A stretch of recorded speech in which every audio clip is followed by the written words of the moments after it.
कर्पूरगौरं करुणावतारं संसारसारं भुजगेन्द्रहारं सदा वसन्तं हृदयारविन्दे भवं भवानी सहितं नमामि भवं भवानी सहितं नमामि। गुरु जी की सारी प्यारी संगत को प्यार भरा जय गुरु जी। संगत जी, हम लेके आए आपके लिए शिव पुराण का पाठ रुद्र संहिता चतुर्खंड युद्धकांड। बहुत से असुरों का शिव जी भोले भंडारी नाश कर रहे हैं और देवताओं की कर रहे हैं सहायता। आइए आगे पढ़ते हैं हम। और कल हमने पढ़ा था जी तुलसी विवाह, तो आइए गुरु जी से आज्ञा ले लेते हैं शिव पुराण का पाठ आगे बढ़ाने की। आज हम पढ़ेंगे अध्याय नंबर 30। आज हम पढ़ेंगे अध्याय नंबर 30 और हमने पढ़ा था जी, हम पढ़ चुके हैं 13 से 29 तक। तो आइए। ओम नमः शिवाय, शिव जी सदा सहाय। ओम नमः शिवाय, गुरु जी सदा सहाय। कोटि कोटि प्रणाम गुरु जी, आपके चरणों में अनंतम अनंतम शुक्राना। शंखचूड़ का असुर राज्य पर अभिषेक और उसके द्वारा देवों पर अधिकार छीना जाना, देवों का ब्रह्मा की शरण में जाना, ब्रह्मा का उन्हें साथ लेकर विष्णु के पास जाना, विष्णु द्वारा शंखचूड़ के जन्म का रहस्योद्घाटन और फिर सबका शिव के पास जाना और शिव सभा में उनकी झांकी करना तथा अपना अभिप्राय प्रकट करना। ओम नमः शिवाय। ये सब पढ़ेंगे हम संगत जी। एक एक अक्षर इसका बहुत ही पावन पवित्र और हमारे सभी कर्मों का निदान करने वाला है। आप इसे अवश्य पढ़ें। सनत कुमार जी कहते हैं, महर्षि जब शंखचूड़ ने तप करके वर प्राप्त कर लिया तब वह विवाहित हो अपने घर लौट आया। तब दानवों और दैत्यों को बड़ी प्रसन्नता हुई।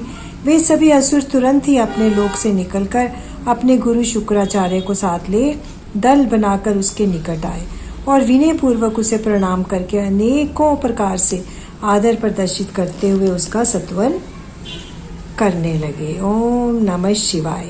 फिर उसे अपना तेजस्वी स्वामी मानकर अत्यंत प्रेम भाव से उसके पास ही खड़े हो गए। उधर दंभ कुमार शंखचूड़ ने भी अपने कुलगुरु शुक्राचार्य को आया हुआ देखकर बड़े आदर और भक्ति के साथ उन्हें साष्टांग प्रणाम किया। तदंतर गुरु शुक्राचार्य ने समस्त असुरों के साथ सलाह करके उसकी सम्मति से शंखचूड़ को दानवों तथा असुरों का अधिपति बना दिया। ओम नमः शिवाय। दंभ कुमार शंखचूड़ प्रतापी एवं वीर तो था ही, उस समय असुर राज्य पर अभिषेक होने के कारण वह असुर राज विशेष रूप से शोभा पाने लगा। तब उसने सहसा देवताओं पर आक्रमण करके वेग पूर्वक उनका संहार करना आरंभ किया। संपूर्ण देवता मिलकर भी उसके उत्कृष्ट तेज को सहन न कर सके, अतः वे स्मर भूमि में से भाग चले और दीन होकर यंत्र तंत्र पर्वतों की कोहों में जा छुपे। उनकी स्वतंत्रता जाती रही। वे शंखचूड़ के वशवर्ती होने के कारण प्रभाहीन हो गए। इधर शूरवीर प्रतापी दंभ कुमार दानवराज शंखचूड़ ने भी संपूर्ण लोगों को जीतकर देवताओं को सारा अधिकार छीन लिया। वह त्रिलोकी को अपने अधीन करके संपूर्ण लोकों पर शासन करने लगा। ओम नमः शिवाय। और स्वयं इंद्र बनकर सारे यज्ञ भागों को भी हड़पने लगा तथा अपनी शक्ति से कुबेर, सोम, सूर्य, अग्नि, यम और वायु आदि के अधिकारों का भी पालन कराने लगा। उस समय महान बल पराक्रम से संपन्न महावीर शंखचूड़ समस्त देवताओं, असुरों और दानवों, राक्षसों, गंधर्वों, नागों, किन्नरों, मनुष्यों तथा त्रिलोकी के अन्य प्राणियों का एक छत्र सम्राट था। इस प्रकार महान राजेश्वर शंखचूड़ बहुत वर्षों तक संपूर्ण भवनों के राज्य का उपभोग करता रहा। ओम नमः शिवाय। उसके राज्य में ना अकाल पड़ता था, ना महामारी, ना अशुभ ग्रहों का ही प्रकोप होता था। आदि व्याधियां भी अपना प्रभाव नहीं डाल पाती थी। यूं सारी प्रजा सदा सुखी रहती थी। पृथ्वी बिना जोते ही अनेक प्रकार के धान्य उत्पन्न करती थी। नाना प्रकार की औषधियां उत्तम उत्तम फलों और रसों से युक्त थी। उत्तम उत्तम मणियों की खदानें थी। समुद्र अपने तटों पर निरंतर ढेर को ढेर रत्न बिखेरते रहते थे। वृक्षों में सदा पुष्प फल लगे रहते थे। सरिताओं में सुस्वादु नीर बहता रहता था। देवताओं के अतिरिक्त सभी जीव सुखी थे। उनमें किसी प्रकार का विकार नहीं उत्पन्न होता था। ओम नमः शिवाय। चारों वर्णों और आश्रमों से सभी लोग अपने अपने धर्म में स्थित रहते थे। इस प्रकार जब वह त्रिलोकी का शासन कर रहा था, उस समय कोई भी दुखी नहीं था। केवल देवता भातृद्रोवश दुख उठा रहे थे। मुने महाबली शंखचूड़ गोकुल निवासी श्री कृष्ण का परम मित्र था। साधु स्वभाव वाला वह सदा श्री कृष्ण की भक्ति में निरत रहता था। पूर्व शाववासु से दानव की योनि में जन्म लेना पड़ा था, परंतु दानव होने पर भी उसकी बुद्धि दानव की सी नहीं थी। ओम नमः शिवाय। प्रिय व्यास जी, तदंतर जो पराजित होकर राज्य से हाथ धो बैठे थे, वे सभी सुरगण तथा ऋषि परस्पर मंत्रणा करके ब्रह्मा जी की सभा को चले। वहां पहुंचकर उन्होंने ब्रह्मा जी का दर्शन किया और उनके चरणों में अभिवादन करके विशेष रूप से उनकी स्तुति की। ओम नमः शिवाय।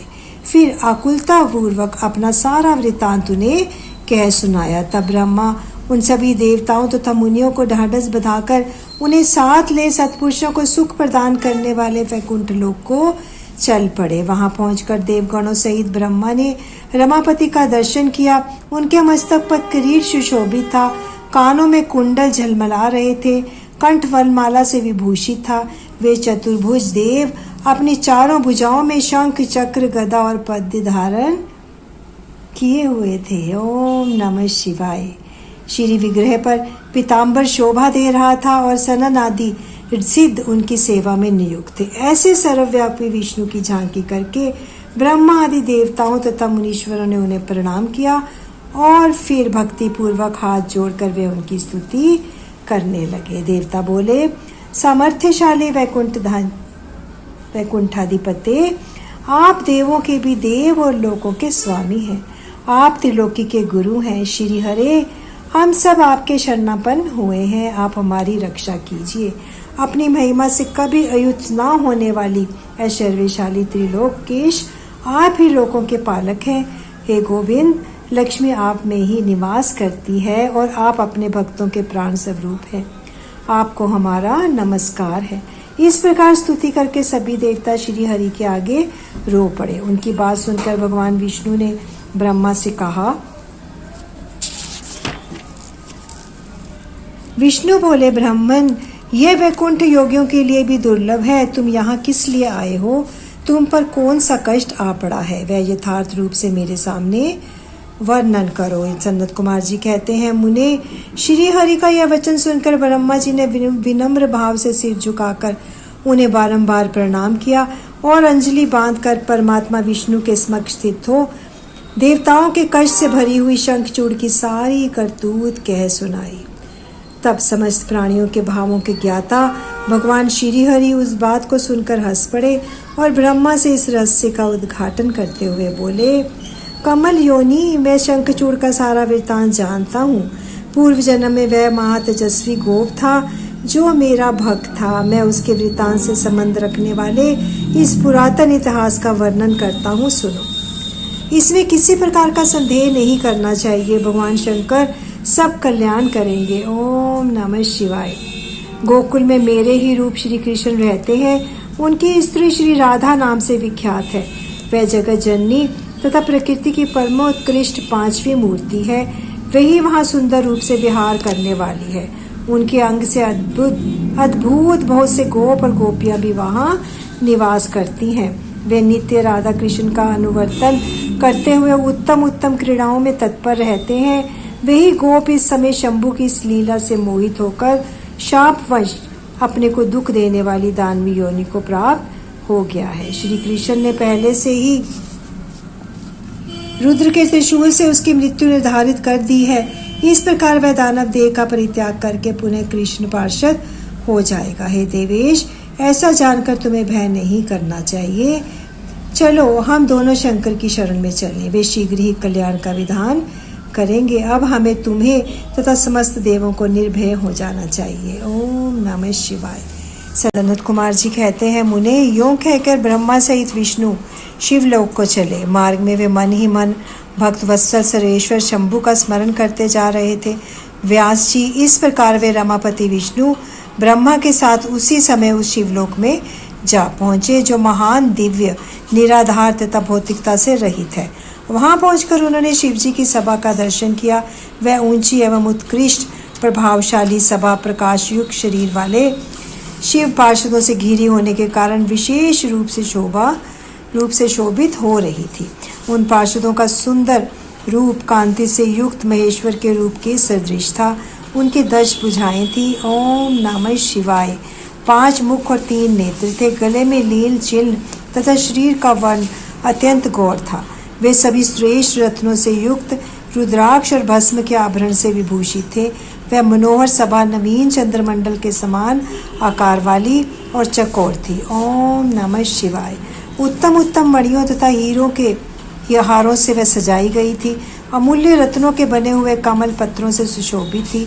उसमें मणियों की जालुओं से युक्त गवाक्ष बने थे, जिसमें वह चित्र विचित्र दिख रही थी। शंकर की इच्छा से उसमें पद्म रागमणि जड़ी हुई थी, जिससे वह अद्भुत सी लग रही थी। ओम नमः शिवाय।